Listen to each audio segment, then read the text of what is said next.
सवाल आज शाम जिस पर चर्चा होगी वो ये रहा आपके सामने। सरकार का एक्शन प्लान।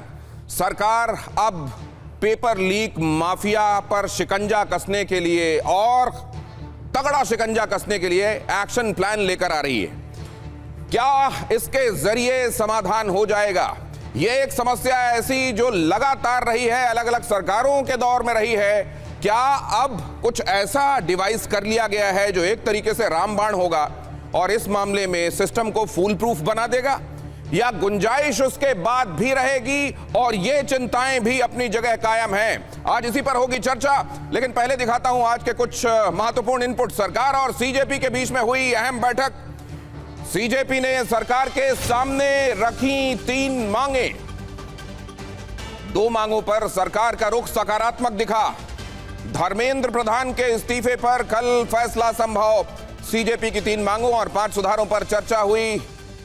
जेपी नड्डा ने इस बारे में बताया। जेपी नड्डा और जितेंद्र सिंह ने सीजेपी के साथ बैठक की। बैठक के दौरान की तस्वीरें आपके सामने यहां दिखाई दे रही हैं आपकी स्क्रीन में बाईं तरफ, और जो कुछ हुआ है वो आपको खबरों के तौर पर टेक्स्ट में दाईं तरफ आपकी स्क्रीन में दिखाई दे रहा है। 3 मांगों पर चर्चा हुई। उनमें से इस्तीफे को लेकर कल बताए जाने के बारे में कहा गया है जेपी नड्डा की तरफ से। इस पर कहा गया है इस्तीफे के बारे में कल सूचित किया जाएगा। बाकी 2 महत्वपूर्ण मांगों के संदर्भ में पॉजिटिव एश्योरेंस मिला है सीजेपी की तरफ से, बताया गया, और उसके बाद एक रिटन डॉक्यूमेंट भी दोनों की तरफ से हाथ में लेकर दिखाया गया। जो हमारी मेन डिमांड है 3, उनमें से 2 डिमांड कॉम्पनसेशन और एफआईआर का विड्रॉल और सॉवरेन गारंटी, उस पे सरकार पॉजिटिव है।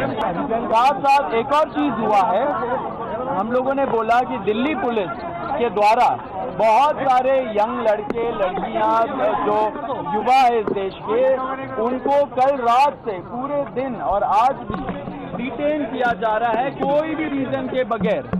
वो लोग जो जंतर मंतर से निकल के घर जा रहे हो, वो लोग जो जंतर मंतर के तरफ आ रहे हो, एंड वो लोग जो जैसे खाना पहुंचा रहे हो, ऐसे यंग लोगों को चुन के डिटेन कर रही है, लॉयर्स के साथ धक्का मुक्की कर रही है। जब हमने ये बताया सरकार को कि ऐसा नहीं होना चाहिए क्योंकि ट्रस्ट डेफिसिट है लोगों के अंदर, उन्होंने बोला कि ऐसा कुछ तो नहीं हो रहा है, लेकिन अगर हो रहा है तो उन्होंने आश्वासन दिया है कि ऐसा नहीं होगा एंड दिल्ली पुलिस को वो बस बोलेंगे ऐसा नहीं करने। तो सरकार अपनी तरफ से बड़ा कदम उठाने जा रही है, वो कदम जो अभी तक अपेक्षित था, और कहा जा रहा है कि बहुत दिनों से इस संदर्भ में कोशिशें तो हुई लेकिन इसको अमल में नहीं लाया जा सका। क्या होगा समाधान? अभी सीजेपी की क्या मांग है और सरकार का रुख क्या है वो पहले देख लीजिए, और उसके बाद बताता हूं सरकार क्या निर्णायक कदम उठाने वाली है। जरा यहां पर देखिए, कहा यह गया सीजेपी की तरफ से कि धर्मेंद्र प्रधान के इस्तीफे के बारे में सरकार का क्या रुख है। सरकार का रुख इस बारे में बताया गया, कल दोपहर तक इस मसले में फैसला लिया जाना है। सीजेपी की दूसरी मांग, नीट पीड़ितों को 1 करोड़ मुआवजा, मतलब जिन स्टूडेंट्स ने सुसाइड कर लिया उनके परिजनों को 1 करोड़ रुपए मुआवजे के तौर पर दिए जाएं। सरकार का रुख इसमें सकारात्मक नजर आया।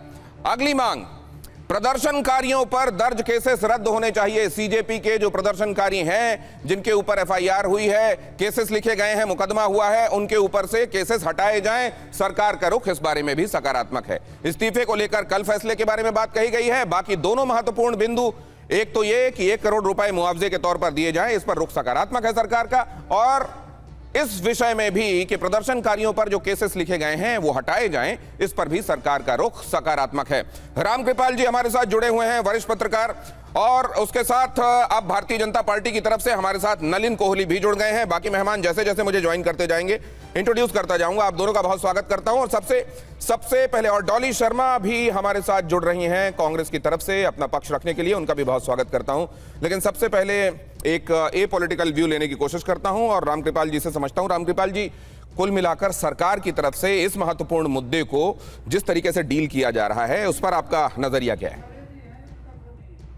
नहीं, सरकार तो देखिए शुरू से ही एक सॉफ्ट रुख अख्तियार किए हुए है। अब ये आरोप प्रत्यारोप तो चलते रहते हैं, लेकिन अब ये बात देखा होगा कि सरकार हमेशा चाहती है कि कोई हल निकल जाए, और जिस तरह से आज जैसे बातचीत हुई है जो आपने दिखाया है, मुझे लगता है कि कोई न कोई इसका एक समाधान ढूंढा जाएगा।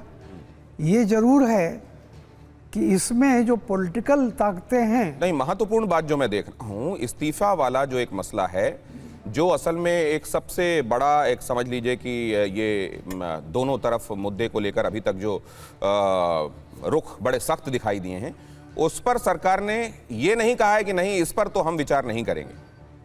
नहीं, ठीक है, सरकार चूंकि फैसला सरकार को करना है, इसलिए क्या करेगी वो अलग बात है। लेकिन मैं जो वही बात कहने जा रहा था, इसमें जो पॉलिटिकल एक खेल शुरू हुआ है कि हम जीत गए, हमने झुका दिया और ये हो गया, देखिए ये भी नहीं होना चाहिए। क्योंकि मैं हमेशा इस बात का पक्षधर हूँ कि बीच बीच में जो भी चीज़ें इस तरह की होती हैं, हर समाज में होती हैं, लेकिन लोकतंत्र जो है वो जनता के, आम जनता के 140 करोड़ जो यहाँ पर लोग हैं, उसमें जो भी मतदाता हैं जिन्होंने मत दिया है, उस मत का भी सम्मान होना चाहिए।